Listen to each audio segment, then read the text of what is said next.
What nonsensical, invasive thoughts do you have that pop up from time to time that make you question your sanity?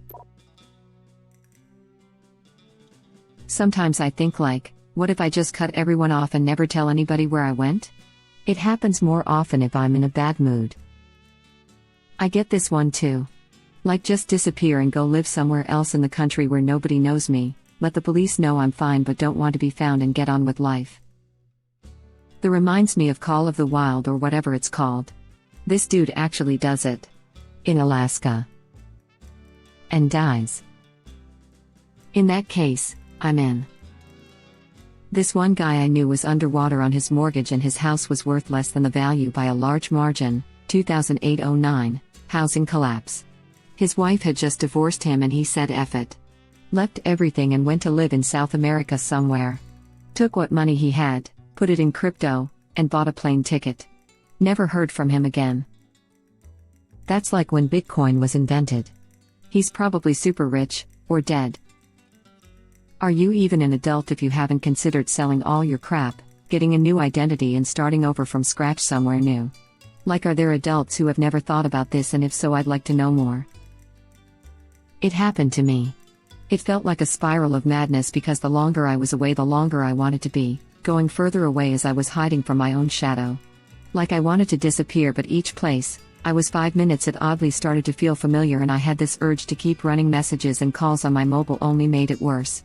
So sometimes, I wonder if it begins like this for someone to disappear like so many cases we hear in the news. Occasionally when I'm talking to someone, I get intrusive thoughts that usually begin with how easy would it be to. Just like, I'll be talking to my brother-in-law and I'll think, wouldn't it be easy to just sucker punch this man and knock out a tooth? And I'll be just no brain, we want these people to like us. Huh. Guess this is more common than I thought. Thank effing God. I do this all the time.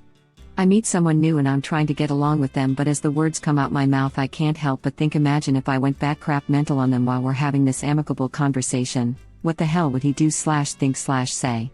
It bugs the hell out of me. I always think how easy it would be to tackle someone off of a bicycle as they ride past me.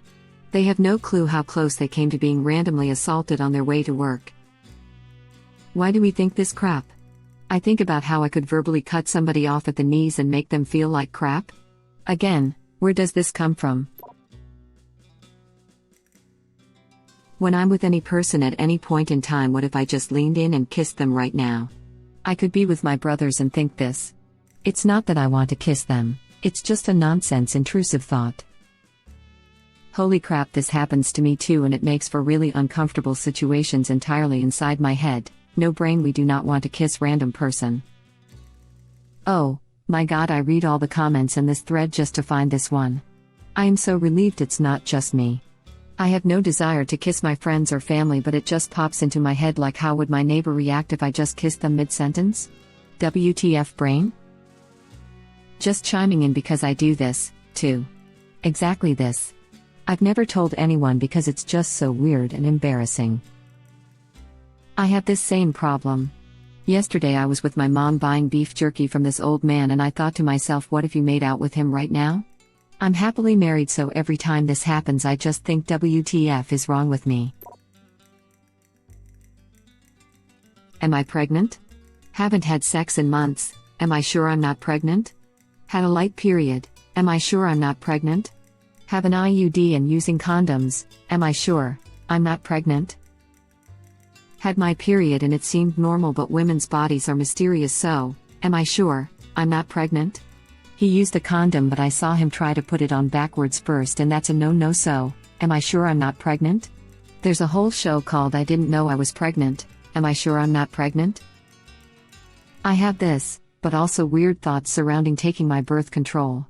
I take it the same time every day, never miss, but will sometimes keep thinking to myself, maybe you forgot it today, and have to check my pill packet to reassure myself.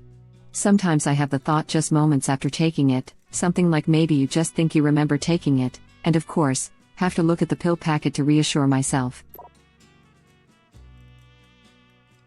It's only a matter of time before your employer realizes you are a complete fraud, have no business in the position you are in, and unceremoniously fires you. Thanks, brain. I feel bad for reading this while working. Original poster replies. Oh man, this sounds similar to imposter syndrome, where you feel like you are just faking everything you do and have everyone fooled into believers you are who you portray. I don't know a whole lot about it but was reading into it not long ago, an interesting condition if you have time to look it up. Oh man, this sounds similar to imposter syndrome. That's because it is quite literally imposter syndrome. I have thought this since high school in the 80s. There's stuff everybody else knows that I don't know and they all know I don't know. So I keep learning to try to be ready for their surprises. I am a very intelligent and knowledgeable person, but I am so insecure about looking smart that I try so hard to not appear ignorant that I end up looking like an idiot. No insult to idiots intended. That every time I have the slightest twinge of pain anywhere in my upper body I'm having a heart attack, or if I have a slight headache, I'm having a brain aneurysm. Getting older is so much fun. Every little pain I can't explain is a blood clot in my mind, until it goes away after a week or two, and then my body's an effing miracle that science just can't explain. I feel a slight soreness when I press on one side of my jaw, as if I banged it and there's a small bruise. But there's no bruise or bump, and I can't remember hitting it on anything. No problems inside the mouth. Based on the evidence, I've decided it's jaw cancer. Mention it next time you go to the doctor. I've got a weird lump behind one ear and my doctor got it ultrasounded just to be safe. Turns out it's a permanently enlarged lymph node and totally normal. I was worried because one of my medications increases lymphoma risk. When I was 22, my favorite coworker died in her sleep from a brain aneurysm. I've been worried about them ever since. Still miss you, Donna. Having had a stroke last year, I went through a period where every single twinge of pain in my head had me have a panic attack, thinking, this is the one. I've gotten better since, but yeah, that is certainly a fear. My cousin woke up one morning with a migraine, puked a bunch for a couple hours, went into a coma, had an aneurysm, and was declared brain dead. At the age of 37. No previous symptoms. I now live in perpetual, crippling fear of every single headache. Not that that makes you feel better, but you're not alone. My friend actually survived an aneurysm but she was never the same. She lost her short-term memory and has migraines all the time. Right after the brain surgery, she was absolutely delusional for a few days while still in the hospital. I regularly wake up in my apartment and think, what the hell am I doing here? How the hell did I ever be adult enough to be renting my own place to live? And you may find yourself in a beautiful house, with a beautiful wife, and you may ask yourself, well, how did I get here? Letting the days go by. I sometimes feel that way about my house. Like this piece of land belongs to me. This is mine. What? How did this happen? And then you feel like hugging your piece of land. I have trouble with my weight, so just digs your nails into your stomach and rip all that fat out so you can finally be skinny is a pretty reoccurring one. You're not alone. I used to think about cutting my inner thighs off with a machete so they'd stop rubbing together. Then I just developed a run-of-the-mill eating disorder. I thought about these things for a while that I started using them as jokes. Guys, I'm on a new diet I wanted to share with y'all. It's called using a circular saw to cut off the fat from my thighs. Eventually that turned into I'm on a new diet. It's called copious amounts of cocaine. Glad to see I'm not the only one with a similar thought. On the other hand, I'm too lazy to actually do anything about my weight. I also had similar thoughts of just tearing off my stomach fat. Somewhat comforting / somewhat saddening to see others think this way too. When I was little, I thought that you could do at-home liposuction by making an incision on a fattier part of your body and sticking a vacuum there and voila, no fat. Then, you grow up and realize the body is a lot more complicated than that, plus your body actually needs fat to function / protect itself. Plus, why was I a third grader who knew about lipo? I'm a physiology major now and applying to med school, and I'm excited to help with body positivity while encouraging health because I struggled with it as a kid / teen. There was actually a 1000 Ways to Die skit about two guys doing a DIY liposuction in a garage. It didn't turn out well. The Call of the Void, A name for all those what if I just crashed my car/jumped off this cliff thoughts. Every time I'm at a train/subway station, I'm always so afraid that I'm just going to jump down onto the tracks when a train is coming. I stay far away from the yellow line because I don't trust myself not to commit suicide for some reason. Always makes me question my sanity. I'm weirdly glad to see someone else say this. When I lived in Chicago, I wasn't in a great place mentally, and took the train daily to get to and from work/school. I regularly looked at that empty space in front of the platform and just wondered what it would be like to jump in there. Often specifically when the train was incoming. I'd wonder if it would hurt. If it would be quick. I always made sure to be at least 3 feet away from the yellow until the train stopped. Right? Like I'm not suicidal, but just wondering about what it would be like. Also, when I'm somewhere high up, I look at the ground and think about how it would feel to fall. Probably good at first because I love the feeling of falling, but I don't want to actually die. It's strange, and I've never told anyone because I feel like they would just think I was crazy.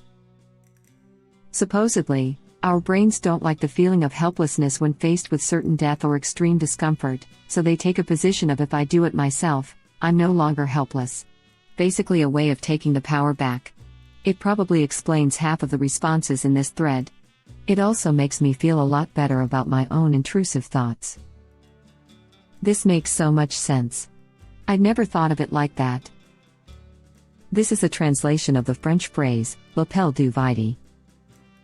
The void tempts me daily. I hope I never have an episode bad enough to where I answer its call though. I once worked as a nanny/maid for a family. They had a glass teapot that they used to drink tea out of every morning.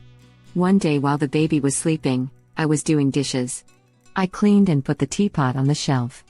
I don't know how, but somehow the teapot jumped off the shelf and crashed into a bunch of pieces on the counter.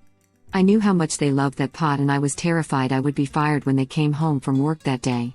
My first thought was to pick up one of the shards of glass and cut open my arm really badly. Then they would feel so badly that I got hurt that they wouldn't fire me. I, of course, told my brain that was insane and didn't do it. Incidentally, the people ended up being really understanding about the whole thing. Still kind of freaks me out that the first thing my brain jumped to was self-mutilation though. Oof. But I have had shifts where I thought I wouldn't be mad if I passed out from the heat because then I could go home, or if my coworker gave me a shove down that staircase. It's not serious of course, but is a thought that happens. I had exactly the same as a teacher. I hope if I get into a car accident on the way to work, nothing life-threatening, just a broken arm or something. It's scary what your brain does. Sometimes I wonder if what I'm doing is real. As if right now I'm taking my son to the doctor, but what if I just drove an empty car to a parking lot and now I'm just sitting here waiting? Or when I take the cats to the vet, what if they know I'm crazy and just go through the motions of vaccinating my pretend cats before selling me flea medicine and sending me on my way? OMG, I had the same thought the other day about whether my cat was imaginary and everyone was just kindly placating my insanity, lol. Honestly, just I want to go home at various points in time. Especially when I am tired and doing something unpleasant. Often when I am already home. Fun fact, there is a Welsh word, hiraeth, that means a longing or sense of nostalgia, but especially for a home that no longer is or never was. Every time I have that, I want to go home thought, I think of this. Thank you. It makes me feel much better to know it is common enough to have a word, heart. I very occasionally catch myself saying it aloud. It's like a very unhappy part of my brain is trying to catch my attention. Yeah, totally. It's one of those things where it's like German has a word for every emotion, lol. But in this case, it's the Welsh language to save the day. Remembering the word helps me remember that it is just a passing thought and it's not like there's anything actually wrong with my current home. I'm just uncomfortable with whatever is going on in that moment. I will have to remember to give myself a little catch and some me time next time it pops up, heart. Whenever I dream of being home, I'm always in the house I grew up in, my parents' house, with its dark wood paneling and Brady Bunch-style mid-century modern motifs. It's never where I live now, and it's never any other place I used to live. I recently had a lucid dream where I floated around my parents' house as it was in the 1980s and saw my mom's old seashell pink General Electric AM/FM radio on the kitchen table, an object I haven't thought about in decades. I tried to touch it, but couldn't. Such is nostalgia. F me, I've been pining for a home I've never known all my life. I may not have it, but I have a word for it now. I often find myself saying this when I'm in a depressive stage of my life, even when I'm already at home. I think the true meaning behind my thoughts is wanting to go back to a place of safety, a warm mom hug, or a childish mind that didn't have to worry about anything. Our birth is but a sleep and a forgetting, the soul that rises with us, our life's star, hath had elsewhere its setting, and cometh from afar.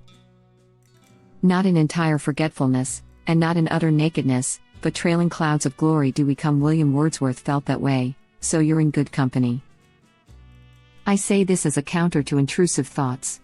My partner gets very confused if he hears me muttering "home, I want to go home," while putting mugs away. And I'm here like no, I embarrassed myself very badly 5 years ago and am unwillingly remembering it. I feel that hard sometimes. I can be completely relaxed, at home, doing something I enjoy, and just lose all interest. At this point all I can think is I want to go home, like if I had been gone for years. But I am home. I don't have anything to look back on. It is always such a strange feeling for me because I recognize it has no basis in reality, yet it is clearly there and tangible. I have this all the time. I thought it was just me. Whenever I'm stressed or sick or sad, the thought I just want to go home pops into my head. Like, where is home? Probably a house somewhere that's close enough other houses to not feel lonely, but not so close that you feel smothered, in a cozy bedroom that has all your stuff in it, where you can talk to your friends or play video games or listen to music or read comics or novels, and there's a nice breeze coming from outside, and when the sun hits your bed a certain way it makes a nice warm spot where you can put your feet, and every once in a while you can hear someone walk by your door. Or there's someone cooking in the kitchen but no one bothers you unless they have good news, and pretty soon it'll get dark and you'll hear crickets outside and the nice breeze will still be blowing just enough so you can wear your favorite hoodie, and maybe something fun is happening tomorrow that you can look forward to, and somewhere in your mind you know you'll never get this back. Why must you hurt me this way? The perfect example of the expression "you can never go home again." Thank you for watching. Please subscribe to be the first to know about Red Rabbit Reader's new videos. If you like our videos, please like them on YouTube and share them with your friends. We welcome your comments below. Press to start another of our videos.